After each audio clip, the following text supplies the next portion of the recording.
All right. I'm Edgar Martinez. I'm doing an informational speech about North Korea. So let's get the show on the roll. And this is my 5 people audience. All right. So beginning, North Korea itself. All right. I'm pretty sure we all have the image of North Korea being poor and trying to nuke the U.S. Well, that's not the whole picture. All right. So I'd like to begin North Korea, where the North Korean War happened, which is in 1950. It ended in 1953, with the whole U.S. and Soviet Union participating as well because of the spread of communism, as well as China. Anyways, so after this Korean War in 1956 and beginning on then, the China and the Soviet Union helped North Korea financially, and they did major projects. And they just helped North Korea's industry develop as well as their nuclear. Yeah, but I was gonna say something else. Sorry. All right. Anyways, so but the thing is, everything turned downwards, beginning in the 1970s through 80s because of a major drought that happened in North Korea, which starved 2 million people, and they had sadly died. So after that,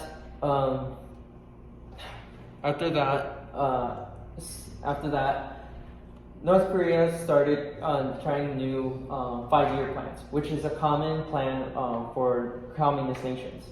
After this, I'm forgetting everything right now. You're just terrible. I know, I'm getting way too nervous. I know. Okay. You can ask questions, right? No, you don't have to. Okay. I got one question. Yes. You said that Korea is about to bomb the West, but that's not the big picture. I think that is the big picture. Right? No, he's saying that's not the full story. Yeah, that's what I'm saying. Yeah, like I'm saying, like North Korea has a more complex history than just trying to nuke the U.S. just because they have their reasons to do so. All right. So beginning in the 1990s, 1991 to be specific, the Soviet Union collapsed. And with the Soviet Union collapsing, financial support from the Soviet Union faltered as well. And beginning then, China was the only one to help North Korea at this time. But North Korea needed more money than just what China was offering. So they did dip their toe into capitalism, the one thing that they swore not to do. So back in 2006, they tried private enterprises. Let people own property in stores and try to make a business, but small stores. And back in 2014, Kim Jong-un passed the Enterprise Act. The Enterprise Act was basically where state-owned companies or factories, with the manager's permission and approval, they can actually accept investments from other people, and as well as themselves actually prioritize to be more efficient for the company. So that's kind of a little bit of the history of it, at least economically wise. They have a different type of history if you're going to talk about militarily. Anyways, so currently right now, they have a huge food shortage. About 40% of people can even be fed from the government itself through their PDS program, which is basically where they just get food from the farmers and then given to the people. But because only 40% of people, North Koreans, can only be fed from this system, 10 million people are only fed from not financial aid, but fed from international aid. That's coming from the U.S., Japan, even from South Korea. Because of recent trips, like North Korea, Kim Jong-il is actually trying to open up to the world. Over the past year, it has visited Beijing twice. And actually, Xi Jinping has visited North Korea once, which is kind of breaking news because China and North Korea have had several relationships over the past decade, but now they're becoming friends again. as for South Korea,